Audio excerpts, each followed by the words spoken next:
'Twas the night before Christmas, when all through the house not a creature was stirring, not even a mouse. The stockings were hung by the chimney with care, in hopes that St. Nicholas soon would be there. The children were nestled all snug in their beds, while visions of sugar plums danced in their heads. And Mamma in her kerchief and I in my cap had just settled down for a long winter's nap. When out on the lawn there arose such a clatter, I sprang from the bed to see what was the matter. Away to the window I flew like a flash, tore open the shutters, threw up the sash. The moon on the breast of the new-fallen snow gave the luster of midday to objects below, when what to my wondering eyes should appear but a miniature sleigh and 8 tiny reindeer. With a little old driver so lively and quick, I knew in a moment it must be St. Nick. More rapid than eagles, his coursers they came, and he whistled and shouted and called them by name. Now Dasher, now Dancer, now Prancer and Vixen, on Comet, on Cupid, on Donner and Blitzen, to the top of the porch, to the top of the wall, now dash away, dash away, dash away all.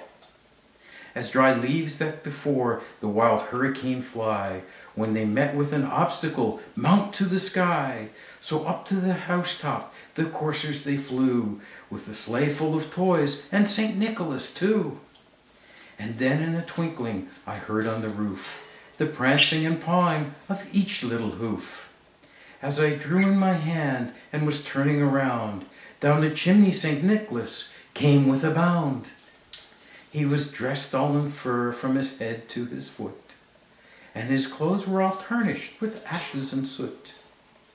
A bundle of toys he had flung on his back, and he looked like a peddler just opening his pack. His eyes how they twinkled, his dimples how merry, his cheeks were like roses, his nose like a cherry. His droll little mouth was drawn up like a bow, and his beard of his chin was as white as the snow.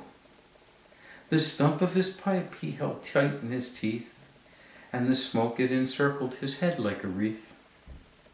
He had a broad face and a little round belly that shook when he laughed like a bowl full of jelly. He was chubby and plump, a right jolly old elf, and I laughed when I saw him in spite of myself. A wink of his eye and a twist of his head soon gave me to know I had nothing to dread. He spoke not a word, but went straight to his work, and filled all the stockings, then turned with a jerk.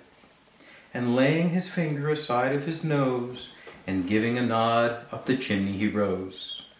He sprang to his sleigh, to his team gave a whistle, and away they all flew, like the down of a thistle. But I heard him exclaim ere he drove out of sight, "Happy Christmas to all, and to all a good night." Merry Christmas.